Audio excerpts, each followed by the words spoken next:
Hello दोस्तों, नमस्कार। आज की इस वीडियो में आपका स्वागत है। दोस्तों, आज हम बात करने वाले हैं भारत की न्याय प्रणाली में क्या बदलाव हुआ है, क्या बदलाव होने वाला है। पूरी तरीके से कानून प्रणाली बदल चुकी है, नए कानून लागू कर दिए गए हैं। जी हाँ दोस्तों, पुराने समय से जो हमारे ऊपर कानून लागू थे उनको बदल दिया गया है, उनका एक नया स्वरूप भारत में लागू कर दिया गया है। सबसे पहले मैं आपको बता दूं, अभी तक भारत में आईपीसी के तहत पूरी कार्रवाई की जाती थी, एफआईआर दर्ज हो जाती थी।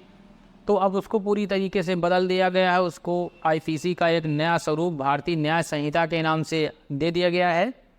तो उसमें अब अभी कुछ बदलाव भी हुए हैं। उसमें जो 511 धाराएं थी, इसमें 358 धाराएं ही बची है। कुछ कानून को जोड़ा गया है, कुछ को ख़त्म कर दिया गया है, या तो उनको कॉम्बिनेशन में बना दिया गया है।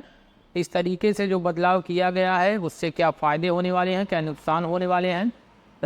सबसे पहले मैं बता दूं, जो लॉ स्टूडेंट हैं जो अभी पढ़ाई कर रहे हैं, अभी उनको आईपीसी ही पढ़ाई जा रही है, तो मैं आपको बता दूं, आप भारतीय न्याय संहिता की बुक ज़रूर ले लें। क्योंकि अगर आप बुक नहीं लेते हैं तो आपको जो पुरानी धाराएं हैं वो अब किसी काम की नहीं रहने वाली है।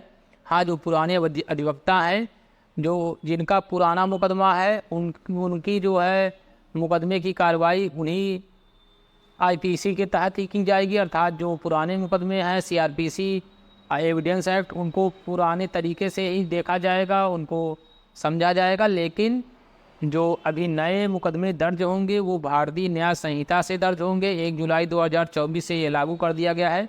सभी थानों पे बाकायदा निर्देश भी दिया गया है कि कानून की पाठशाला लगाया जाए, कानून की जानकारी लोगों तक पहुंचाई जाए।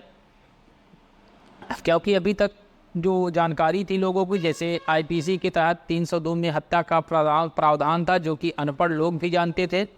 हत्या का प्रयास 307 में था, अभी इसमें 109 में कर दिया गया है। भारतीय न्याय संहिता में 109 में कर दिया गया है, 302 को 103 में कर दिया गया है। दहेज का जो दहेज की धारा थी 304 भी, उसको 80 में कर दिया गया है। चोरी को 379 की जगह जो है 303 में कर दिया गया है।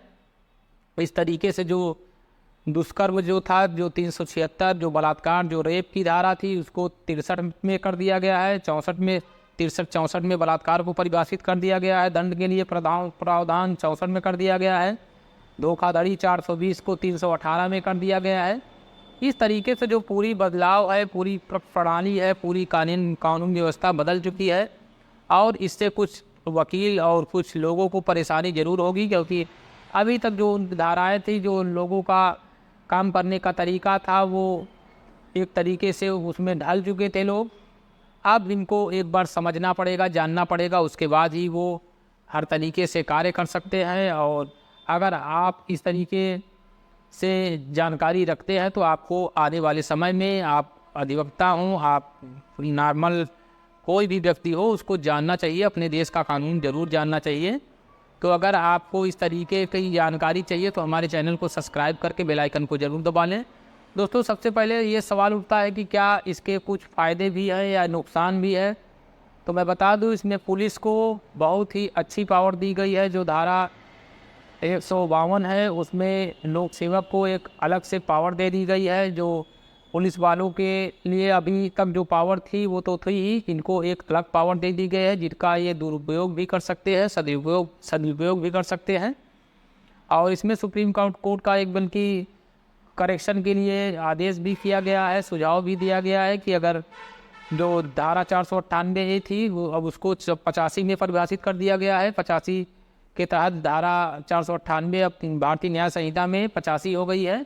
तो उसमें कुछ करेक्शन के लिए उसका जो दुरुपयोग हो रहा है, जो महिलाओं के द्वारा पति के खिलाफ झूठा मुकदमा दर्ज कराया जा रहा है, तो इसके लिए उसमें कुछ संशोधन के लिए भी अपील की गई है।